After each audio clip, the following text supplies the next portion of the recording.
রমজান মাসে শুধু তাড়াতাড়ি 20 রাকাত পড়লাম আর বাড়ি গেলাম, টিভি রিমোট নিলাম, মোবাইল ফোন নিলাম, স্ক্রলিং করলাম, তারপরে ঘুমিয়ে গেলাম, এটা না হয়ে আপনি বলছিলেন যে তাফসিরের আয়োজন থাকতে হবে।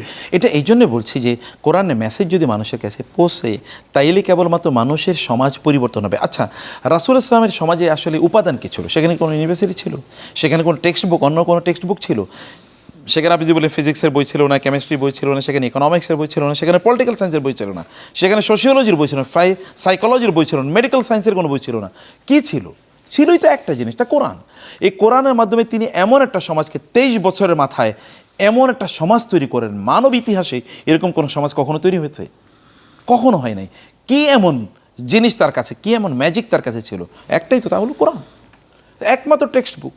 এই টেক্সট বুকটা আমাদের কাছে তো আমরা সবচেয়ে বড়, মানব জাতির জন্য সবচেয়ে বড় লস, এবং মুসলমানদের জন্য সবচেয়ে বড় লস হচ্ছে মুসলমানরা কোরআন থেকে দূরে সরে গিয়েছে।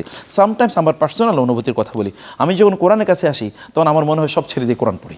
মানে এর মধ্যে সব কিছু, এভরিথিং ইজ দেয়ার।